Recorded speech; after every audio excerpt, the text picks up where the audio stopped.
Hi and welcome to my July TBR. I'll be 100% honest with you. I don't really know how to do it because I don't really know what I want to read and how I want to, I guess, approach reading for this month. I'm not in a slump by any means. I'm not in a rut. There's just an overwhelming amount of books on my shelves, so I think I'm going to figure it out as I go. So for this one, I think I'm going to start with my 2 book club books because I know I will definitely read them and I will definitely want to read them and need to read them. And then I'm going to move on to romance and draw my 3 romance books because, again, it's a pretty easy draw. There's only 23 books and I will not be redrawing whatever I pull from my TBR. And then I will figure out what I want to do for the rest. I think I might use my TBR jar for the rest of the books, or maybe I will combine TBR jar and just free picks, or maybe I'll pick the books that I've had on my TBR in the last couple of months and haven't gotten around to. I don't really know. I might just create a big pile and then just decide whatever I want to pick from it. So starting with my book club picks, and book number 1 is called Julia by Sandra Newman.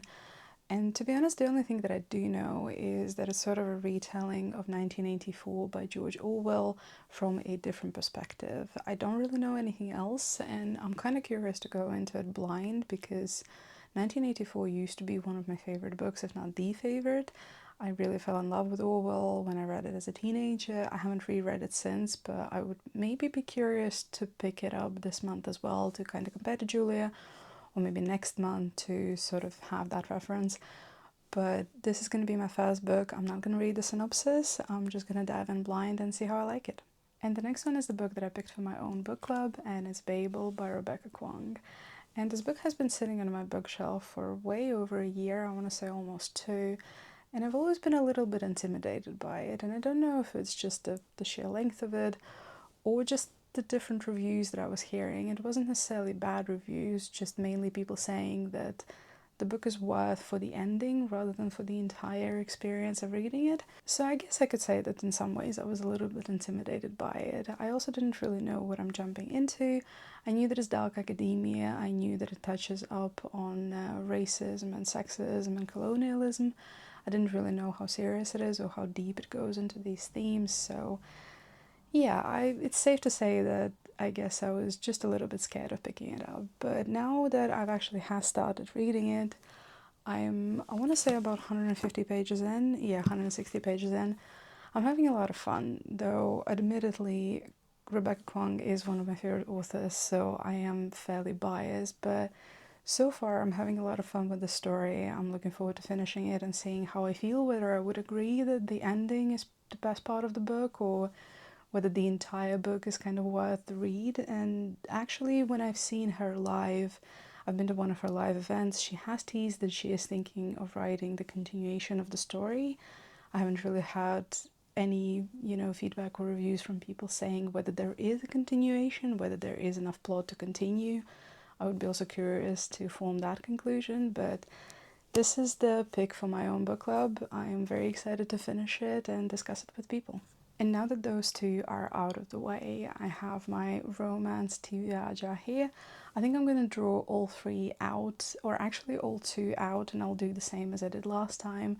I will draw 2 books. If neither of them are Emily Henry, I'm going to pick a third one to be specifically Emily Henry, because as I've said many times, I want to finish her books. I only have 2 left unread, Happy Place and Book Lovers, so I'll draw 2 books. If neither of them is Emily Henry, I'm going to draw an Emily Henry or pick an Emily Henry myself. If one of them is, then I'm just going to draw 3 books. And then after I've drawn all 3, I'm going to pick them from my bookshelf and we're going to chat about them. And so, book number 1.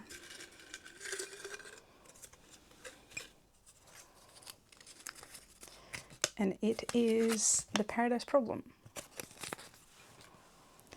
And let me draw the second one right away, and that is going to be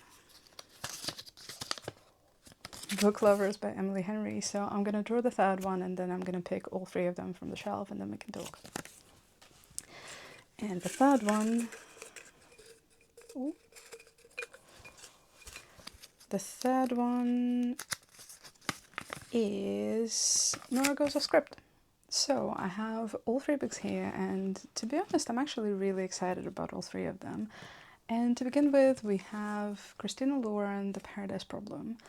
And I've heard a lot of wonderful things about it when it just came out last year. I know a lot of people were reading it and reviewing it and giving it pretty high praise actually. At the moment it's holding a rating of 4.08 stars on Goodreads, and it has been rated 362,000 times. So for a book that came out last year, I think it's fairly popular and a fairly good result. And reading the synopsis, it's we have two characters. We have Anna Green and we have her husband slash ex-husband, Liam Weston. And it seems that originally it was a bit of a marriage of convenience that sort of started when they were going to the university, and Anna really needed university housing, and that marriage ended when they graduated. And Anna is living her life. She's an artist. She's, well, struggling a fair bit. And West is living the best life. He's a Stanford professor. His family is fairly wealthy. He is about to inherit a fair bit of money, but then he realizes that there's a very important clause in his inheritance. He has to be happily married for at least 5 years. So now he needs to introduce his wife to his family, and he decides to reach out to Anna, and Anna comes to meet his family. It does sound like it's not going to be a very successful meeting and it's going to be fairly rocky, so I'm really curious and interested to read it. It sounds like a summer romance, so I think it's going to fit the weather at least to some extent. We are having quite a bit of a heat wave here in the UK, so I'll see how I like it. I have On Honeymooners by Christina, and I've also had really wonderful things about that, so I will see how I feel about this. And so the book number 2, and something that I'm actually really excited about, is Book Lovers by Emily Henry. And Book Lovers is actually her second highest rated book. Her highest rated book is Funny Story. It currently holds a rating of 4.11 and it has been rated over 1.4 million times. So definitely one of her most popular books. I've heard very wonderful things about it, so I'm very excited to dive into it and see how I like it. I know that it's a small town romance. Our main character Nora is, she's a literary agent, a very successful one. She has a sister Libby, and her sister convinces her to go on a trip for a month to a small town. And in that small town she meets Charlie, who's an editor, and they've had quite a few interactions based on the synopsis, and none of those interactions have been good. So it sounds like an interesting romance, and it sounds like a lot of it is going to be about books and love for books, hence why the name Book Lovers. So I'm really excited to read it and see if I like it. And the last but hopefully not least is Nora Goes Off Script by Annabel Monaghan. And again, I've heard really good things about it. I have a pretty good lineup of books that I've never really had anything bad about. This one is currently sitting on a rating of 4.07 stars on Goodreads, and it has been rated 188,000 times. And funnily enough, we have Nora again, so the main character name is the same as in Book Lovers. And again, funnily enough, I have had that this book would be very interesting for people who enjoyed Book Lovers by Emily Henry, so I'll see if that's the truth, and I'll see if I can draw any parallels between it. But looking at the synopsis, Nora is a screenwriter, and she works for a romance channel. And when her husband leaves her, she decides to kind of turn her life around and writes her best-selling script and goes to a 100-year-old home to film it. And there she meets, and I quote, the sexiest man alive, Leo Vance. And after the filming is over, Leo offers her to stay for another week and offers to pay $1,000 for every single day that they stay there. And she agrees. So whatever happens in the story after, I guess I'll read about it and see how their relationship develops. It's a very short book. I want to say it's only 260 pages. So I'm sure it's going to be a very quick read, and hopefully I enjoy it.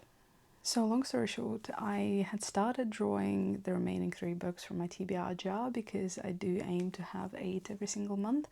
And when I started drawing it and I did film it, I did say that the only thing that I don't want to read right now is series. So if I draw a series, I will redraw. And the first 4 pieces of paper that I had drawn were all series. So I have made an executive decision, and I have picked 3 books from my bookshelf, 3 that I know I want to read either right now or relatively soon. So I will show you what those 3 are. And we are starting with Bury Our Bones in the Midnight Soil. And that is the book that I have picked myself to read in June, because in June I was going to an event with V.E.Schwab where she was talking about the book and she was promoting the book. That was also the event where I actually picked up the book, but I haven't had the time. It was at the end of June, so other things kind of took over and I never gotten around to reading it in June. So I think I am going to bring it on for July. Now I'm a little bit, I guess, cautious going in because I have had maybe not even mixed reviews, but I have had some slightly negative reviews, not just outright bashing the book, but just saying that it's not her best work or it's not her most enjoyable work, which I will not be the judge of that, because even though I own her other books, I have never actually read V.E.Schwab. I always wanted to, I was always going to, it just, I've never gotten around to actually doing it. But I really enjoyed the event. I really enjoyed listening to her talk about the book. She did say that her three main characters sort of represent, I guess, different stages of her life. She mentioned that in every single book she creates a character that is herself or is based on herself, and in this book all three of them are based on her and on different stages of her life, on different stages in her coming out and embracing her sexuality or her gender or, you know, her role in the society and her life in general. So I'm very excited to read it. I'm just generally very excited to familiarize myself with her writing. I have heard that she writes in an incredibly poetic way, and I guess in some ways I'm curious to see if that would be the same kind of poetic way that she talks in, because I'll be honest with you, while I was listening to her talk about the book and talk about her writing journey and talk about her other works, I was absolutely mesmerized by her. The way that she talks, the way that her voice sounds, the way that she words her sentences, the way that she expresses herself, the way that she just expresses her feeling for the book and for the world and for her art. There's truly something mythical about it. I would even go as far as saying that. So, really excited about it. I know that it's about vampires, specifically queer vampires. She did say that that was sort of her mission. She wanted to write a book that would be just so incredibly queer in the fantasy world, because that's not really something that we see very often, and a lot of those books don't get that much of a recognition. With Bones being her 25th book, got a lot of support from the publisher and the editor, and she sort of wanted to show the world that books like that can also gain a lot of money to the publisher. So she wanted to open that gateway, and I'm very excited to see what I think about it. I sort of want to see what people's problem is with the book. I'm very actively trying to avoid any reviews, but definitely when I finish it, I would be curious to dive in and see if other people's thoughts reflect how I feel about it and what I think about it. So that is my book number 6. And the book number 7 is Wild Duck Show by McConaghy, and it's the book that I put on my TBR for May, but just unfortunately haven't had the time to read it in May or in June, so it just made its way back on my bookshelf and added to my TBR. But I think I really want to dive into it. I became incredibly popular when it came out, and a lot of people were talking about it, and there's a lot of reviews on Book Talk and BookTube, and I'm just curious to see how I would feel about it. It's not fantasy, which is a good change for me, and it's not romance, it's a mystery thriller, and the synopsis sounds really interesting, so I'm very curious to see how I like it, and it's not a very long one, so I do hope that I'm gonna just stream through it, and we'll see how I enjoy the book. And the last but most definitely not least is The Will of the Many by James Islington. And I've had this book on my shelf for a while. It's gained a lot of popularity since it came out in 2023. I have had virtually only good things about it. I don't think I have ever heard a single person say anything bad about the book, and that shows. It's currently sitting on a 4.6 stars on Goodreads, which is a very high rating, and it has been rated 125,000 times, which is again a lot of times. And the second book in the series is coming out in November this year, so I think it's about time I actually get on that train and read the book and see how I like it myself, and whether I would agree that it's one of the best books that was released in 2023 or one of the best fantasies that people have ever read.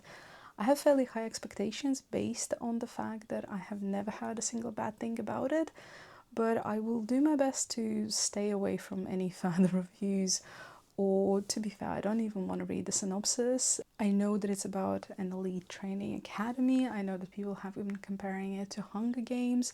I'm pretty sure people have been comparing it to Red Rising as well, so I will stay on that and I will limit my knowledge to that and actually read it myself and see what I think about it, how I like it, and whether I agree that it's one of the best fantasies ever released.